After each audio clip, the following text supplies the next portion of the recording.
Iremos dar início à nossa aula de filosofia e nesse bimestre nós iremos falar sobre a filosofia política moderna e contemporânea. Sabemos que os períodos históricos que antecedem a modernidade é a Idade Média.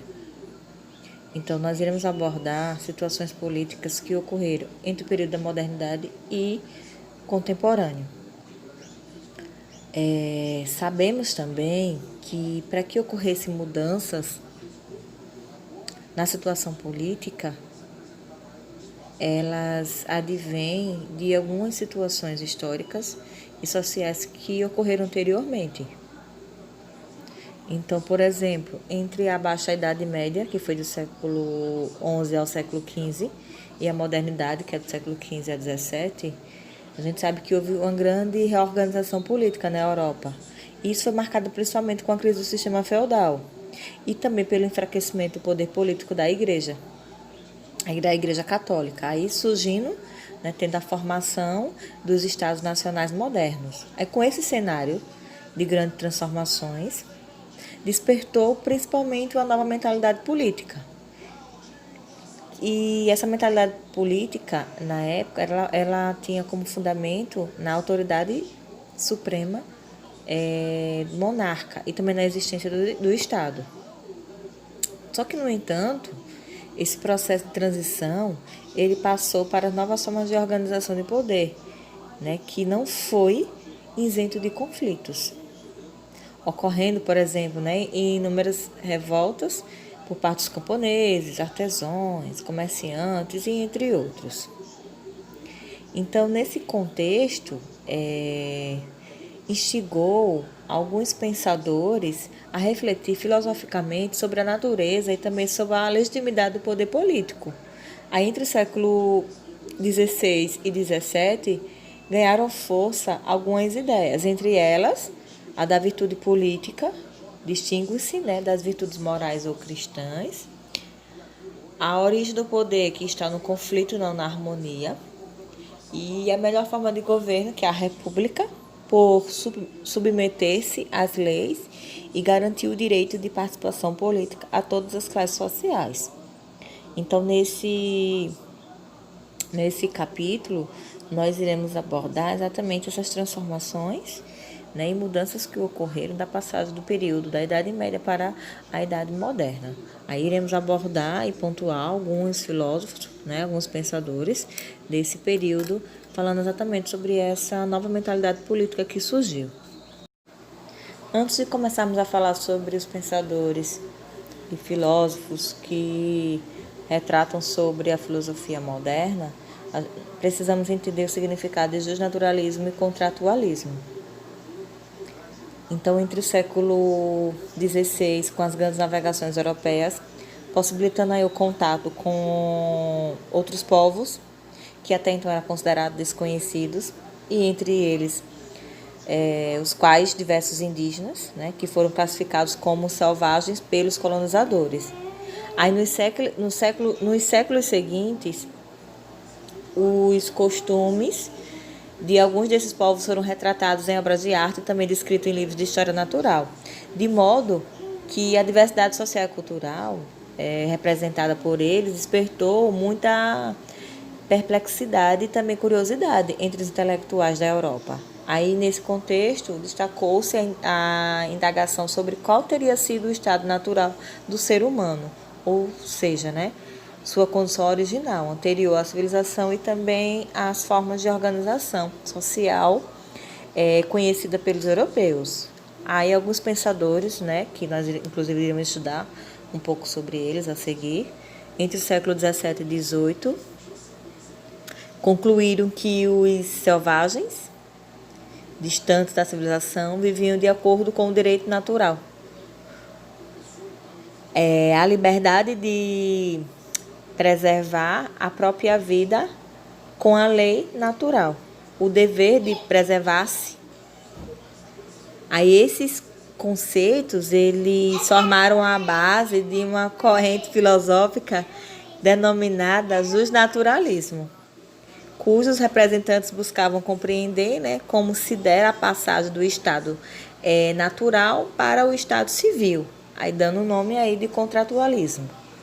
Então, justnaturalismo para o contratualismo, que é exatamente o nosso foco nesse conteúdo. Então, para a gente compreender melhor, trouxe aqui para vocês algumas características que definem o justnaturalismo e o contratualismo. Então, o justnaturalismo é uma doutrina tradicional do pensamento jurídico que sustenta a existência de um direito natural, superior ao direito positivo. Defende que o direito natural se constitui por um sistema de normas de conduta que regulam as relações humanas e que é alcançado por meio da razão, independente da vontade de Deus. De acordo com a doutrina justnaturalista, há uma forma racional de convivência entre os homens, por meio da qual eles fazem o melhor possível para garantir a sobrevivência de acordo com as suas concepções individuais. Contratualismo, doutrina que abarca as teorias políticas que situam a origem da sociedade e a fundamentação do poder político em um pacto social, também chamado contrato, dando o termo contratualismo. Este pacto é um acordo entre os indivíduos que se encontram em uma mesma localidade geográfica e que mais tarde farão parte do mesmo corpo político. O contrato marca a passagem de um estado natural para um estado social e político artificial. O que vem a ser esse estado de natureza e o motivo pelo qual ele deve ser abandonado varia para cada autor que admite a existência do contrato. O estado de natureza é a condição em que o homem defende a sua segurança com a sua própria força. Portanto, o termo de morte violenta é constante. Nessa condição, não existe o estado. A passagem desse estado de natureza para o social se deu por causa da desproporção existente entre as necessidades do homem e os meios de satisfazê-las, sem que uma força superior sujeitasse a todos, ao estabelecer regras de conduta de convivência em sociedade. Resumindo, então, o justnaturalismo é a passagem para o contratualismo, né? Tem relação aí com a passagem para o contratualismo. Então, o justnaturalismo seria aquela fase onde os indivíduos viviam naturalmente, né? Onde não existiam regras, entre aspas, leis, né? Então, era uma organização de forma natural. E o contratualismo, ou pacto social, seria exatamente a partir do momento que existe, vamos dizer assim, um poder político, né? E uma organização política mais complexa, mais elaborada do que se existia no justnaturalismo, né? Se isso se existia. Agora nós iremos falar um pouco sobre Thomas Hobbes, referente ao contrato social ou pacto social. Esse filósofo,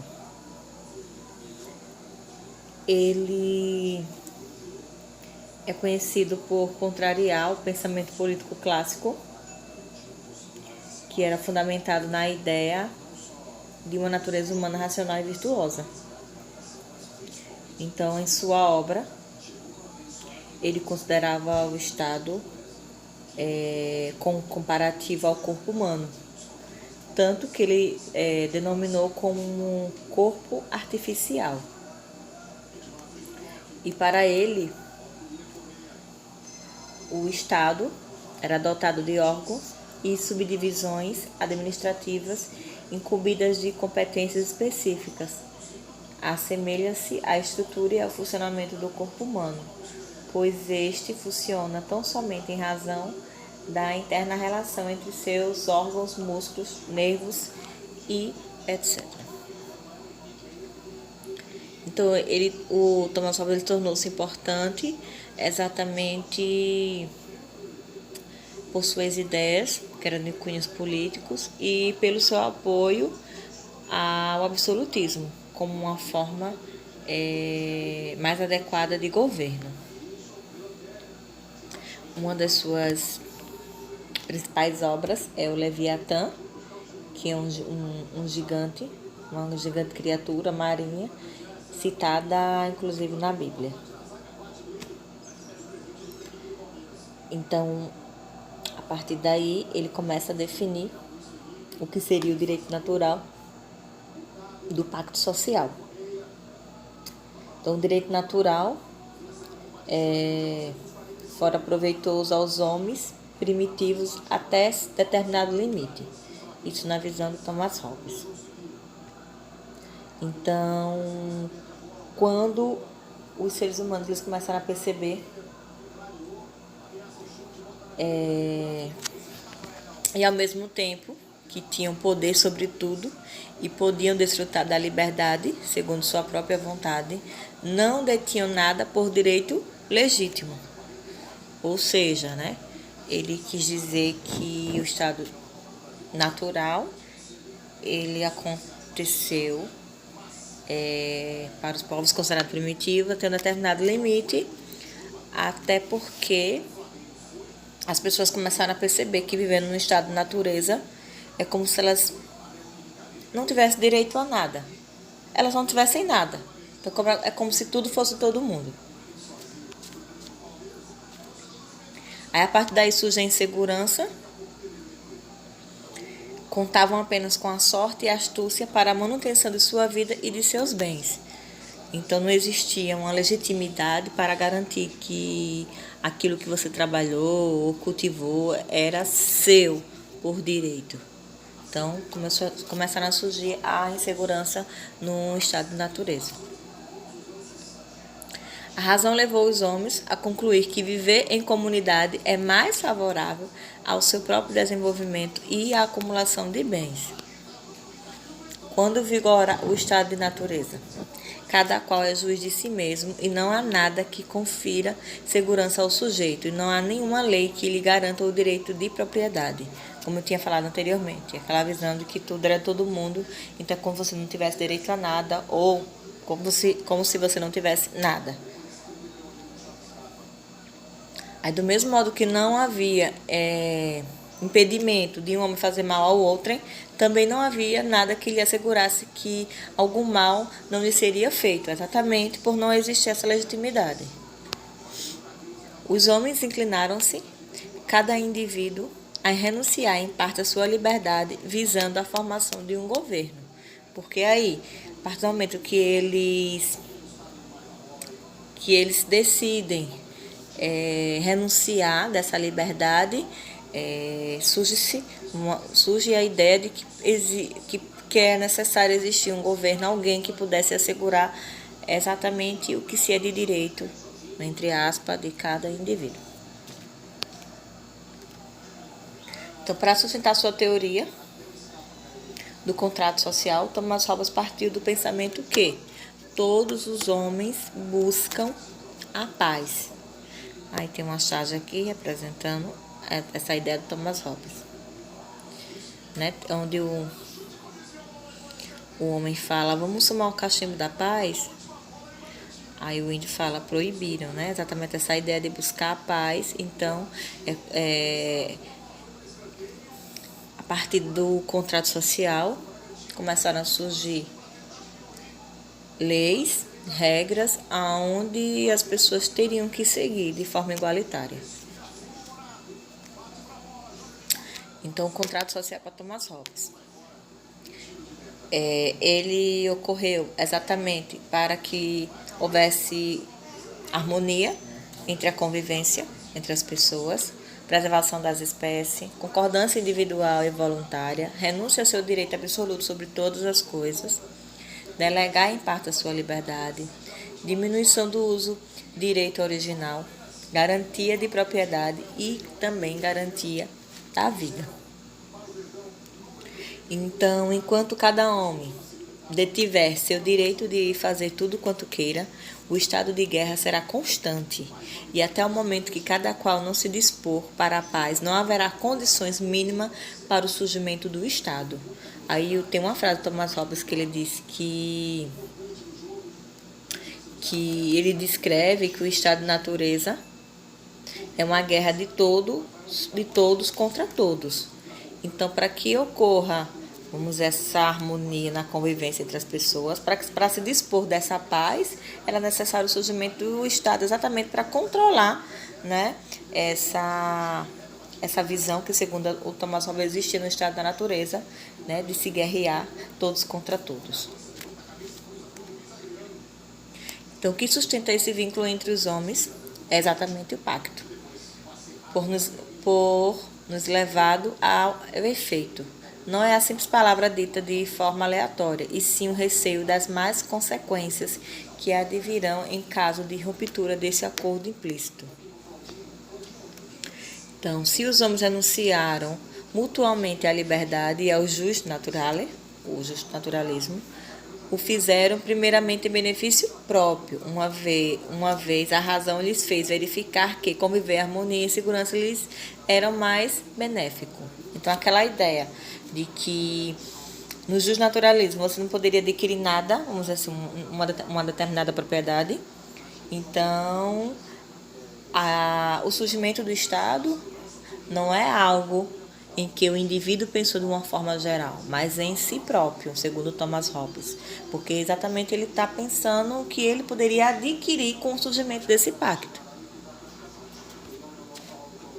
Renunciaram em favor de uma organização superior, de um poder que está acima do poder individual de cada um, e a ele se sobrepõe poder este que se chama Estado. Hobbes, no Leviatã, explanou os seus pontos de vista sobre a natureza humana e sobre a necessidade de governos e sociedades. Então, essa obra dele é muito importante, exatamente por trazer toda essa ideia, né, sobre o pacto social ou o contrato social. Então, para Thomas Hobbes, no estado natural, enquanto que alguns homens possam ser mais fortes ou mais inteligentes do que outros, nenhum se ergue tão acima dos demais por forma a estar além do medo de que outro homem que lhe possa fazer. Por isso, cada um de nós tem direito a tudo, e uma vez que todas as coisas são escassas, existe uma constante guerra de todos contra todos. Aquela ideia que eu tinha falado anteriormente relacionada à frase dele, né?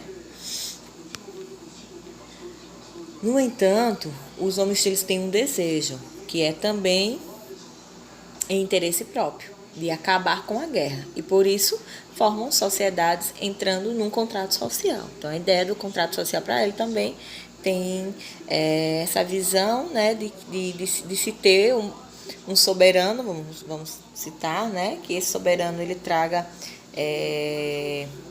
as pessoas a um estado civil, onde existem leis e regras, e que, acima de tudo, essas leis e regras, elas tragam essa paz na convivência entre as pessoas. Aí, de acordo com Thomas Hobbes, tal sociedade necessita de uma autoridade a qual todos os membros dessa sociedade devem doar o suficiente da sua liberdade natural, de maneira que a autoridade possa assegurar a paz interna e a defesa comum, que eu acabei de falar para vocês anteriormente. Então, esse soberano benevolente, quer seja um monarca ou um estado administrativo, deveria ser o Leviatã, uma autoridade inquestionável. Por isso a sua obra, né, Leviatã, que é citada inclusive na Bíblia, que esse seria, vamos dizer, o seu soberano, a pessoa que detinha desse poder para poder trazer e controlar esse pacto social. Aí, na sua obra, ela é considerada nas ciências políticas como um marco que se impõe como importante referência à passagem exatamente do pensamento político para a modernidade política. Aí, a base da criação do Estado, para Hobbes, está na necessidade de se exercer um controle sobre a natureza humana.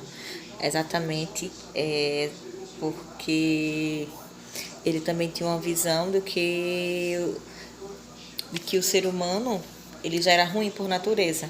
Então, vamos dizer assim, essa maldade, esse lado ruim, precisava de algo que o controlasse. Nesse caso, esse controle é exatamente o surgimento do Estado. Na visão de Thomas Hobbes, o Estado, portanto, surge como uma restrição que o homem impõe sobre si mesmo como forma de cessar o estado de guerra de todos contra todos. E aqui,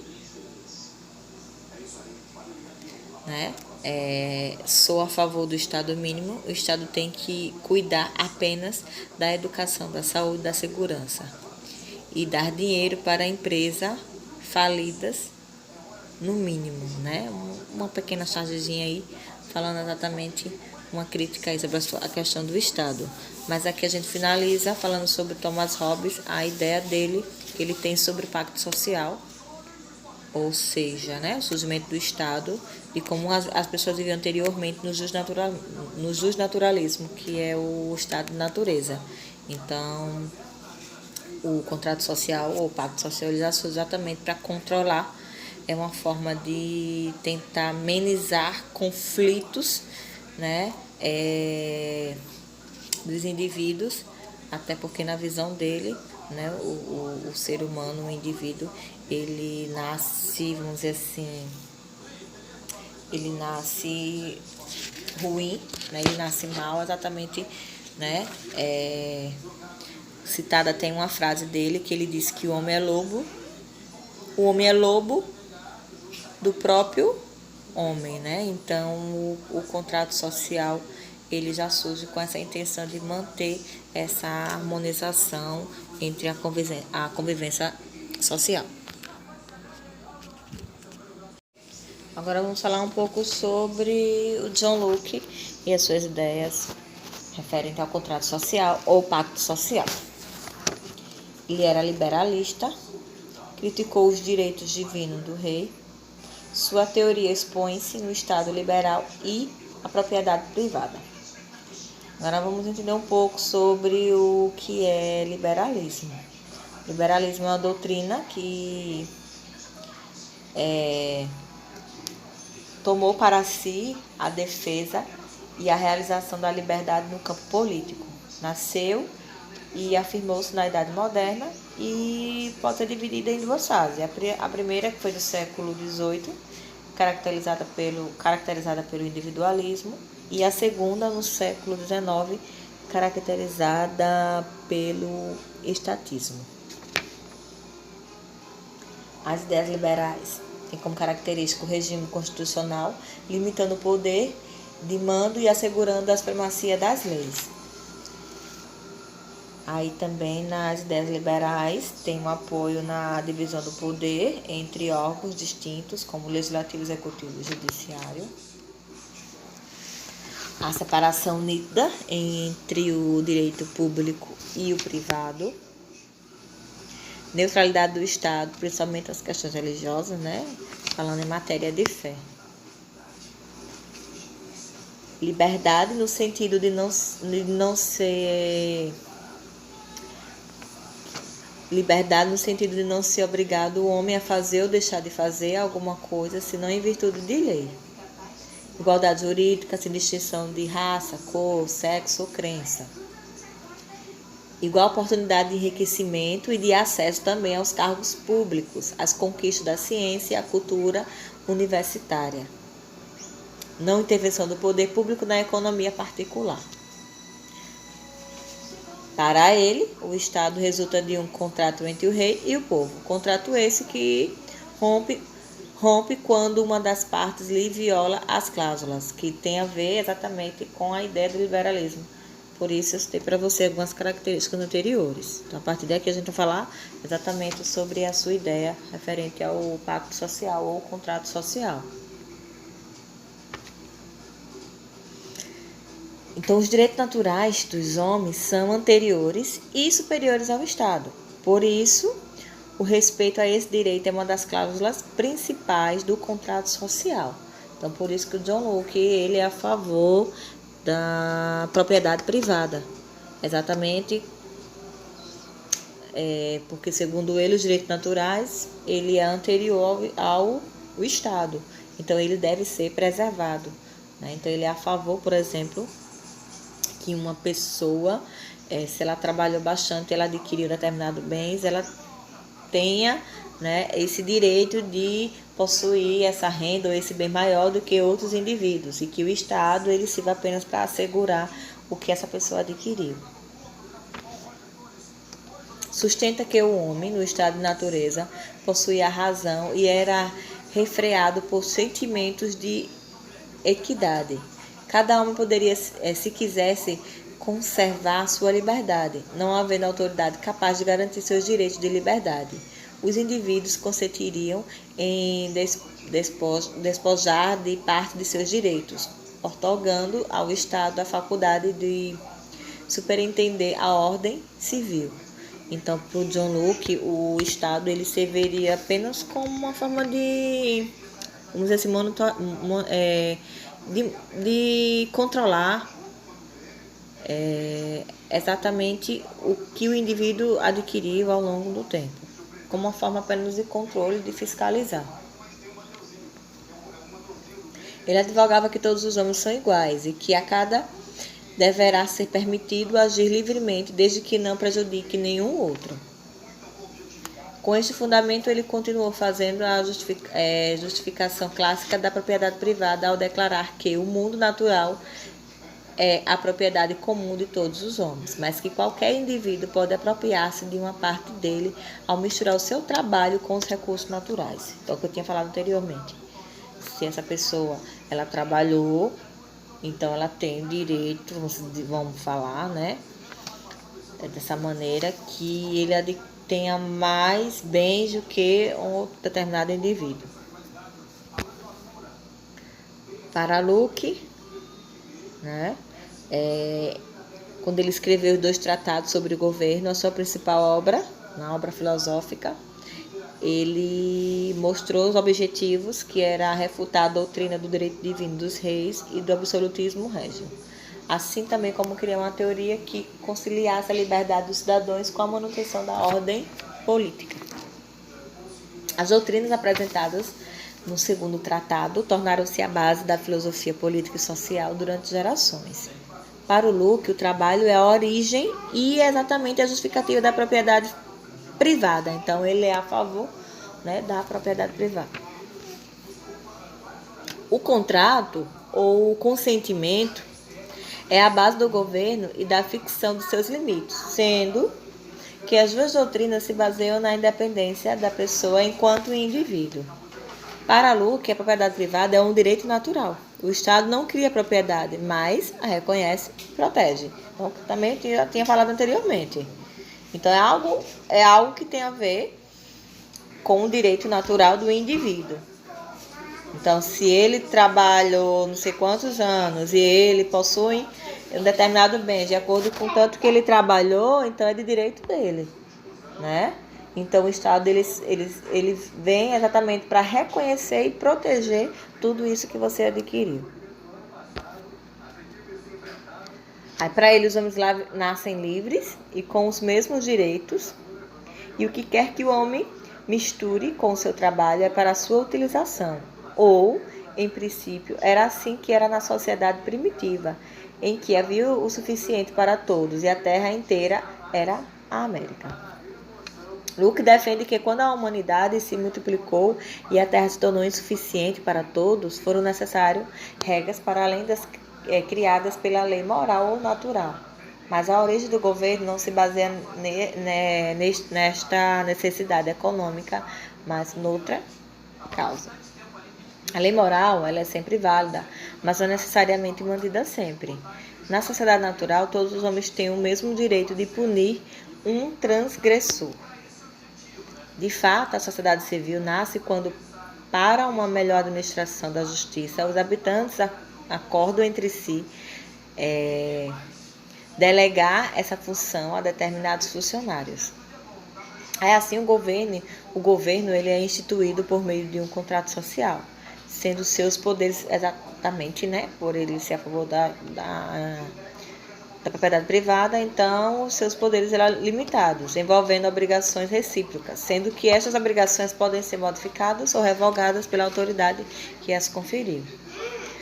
O modelo de Locke, em sua estrutura, se assemelha ao de Thomas Hobbes. Entretanto, os 2 autores eles tinham conclusões completamente diferentes no que concerne ao modo como nos submetemos a este Estado civil. A nossa função nele é como se dá o estabelecimento do contrato. Então, a gente tem que, tanto o John Locke como o Thomas Hobbes, eles têm algo em comum que no final vou apresentar para vocês, né? Mas existe muita diferença também em suas teorias, principalmente no sentido de como surgiu o Estado. Ambos iniciam seu pensamento focando no estado de natureza, tanto Thomas Hobbes como John Locke, que através do contrato social vai se tornando um estado civil. Então, é algo em comum entre eles. Para Locke, o estado de natureza não foi um período histórico, mas uma situação a qual pode existir independentemente do tempo. Então, pode existir um estado civil exatamente no período que a gente, né, está vivendo atualmente, segundo John Locke. Para Thomas Hobbes, não. Foi algo anterior, do passado. Tá? O estado de natureza se dá quando uma comunidade encontra-se sem uma autoridade superior ou relação de submissão. Então, por isso que para ele, o estado de natureza não tem a ver com um determinado período, pode surgir a qualquer momento. Logo, o estado para Locke tem uma função muito diferente daquela que era idealizada por Thomas Hobbes. Hobbes verifica no estado único este capaz de coibir a natureza humana e dar coesão ao Estado sob, né, a figura absoluta. Então, para Thomas Hobbes, só o Estado pode controlar, né, esse lobo, né, que eu tinha estado para vocês, né, que homens guerreavam entre si. Então, nesse sentido, para Thomas Hobbes, só o Estado ele tinha essa capacidade de neutralizar exatamente essa questão do estado natural do indivíduo. Já para Locke, o Estado é apenas um guardião, que centraliza as funções administrativas. Então, ele apenas vai resguardar, vamos dizer assim, é como se fosse um apoio para fazer com que outro indivíduo não coloque a mão naquilo que é seu e que você adquiriu durante determinado tempo. O contrato social para Locke surge de duas características fundamentais, que é a confiança e o consentimento. A partir do momento que você passa, vamos dizer, do estado natural para o estado civil, para o pacto social, então você está confiando em alguém ou em um sistema, né, dando consentimento para que ele tome conta daquilo que você adquiriu pelo seu trabalho. Para Locke, os indivíduos de uma comunidade política consente a uma administração com a função de centralizar o poder público. Uma vez que esse consentimento é dado, cabe ao governo aí retribuir essa delegação de poderes dada, agindo de forma a garantir os direitos individuais, assegurar segurança jurídica, assegurar o direito à propriedade privada a este indivíduo, sendo efetivado para aprofundar ainda mais os direitos naturais dados por Deus, que o indivíduo já possuía no estado natural. Aí vale ressaltar também que para Locke, a propriedade privada não é só, de fato, terra ou imóveis, mas tudo que é produzido com o seu trabalho e esforço, ou do que é produzido pelas suas posses nesta mesma relação. Aí nessa relação que vemos uma das principais diferenças entre o Thomas Hobbes e o John Locke. Diferentes do estado absoluto de Thomas Hobbes, que deve ter em seu governo a absoluta confiança e não questioná-la jamais. Então, em Thomas Hobbes a gente tem, vamos dizer assim, ele era a favor, né, de um poder absoluto, um soberano que tivesse esse controle sobre o indivíduo. E o Thomas Hobbes não, né, já ao contrário, delimitado esse controle, né, na mão desse soberano. E aí, apenas, né, o guardião, o administrador daquilo que o indivíduo ele conquista. Uma vez que a relação Estado-indivíduo é baseada em uma relação de consentimento e confiança, é totalmente possível que se o governante quebre a confiança, agindo por má-fé ou não garantindo os direitos individuais, a segurança jurídica e a propriedade privada, ou ainda não garantindo os direitos naturais, que uma vez dados por Deus seria impossível alguém cessá-los. O povo se revolte e o destitua do cargo. Então ele é a favor, né, que a partir do momento que o soberano, o rei, ele não dá esse direito, não garante esse direito natural, então que as pessoas, vamos dizer assim, se revoltem, entrem em conflitos até que esse indivíduo saia do cargo. É um pensamento inédito, já que na filosofia política corrente à época jamais poderia questionar o poder do governante, uma vez que foi dado por Deus.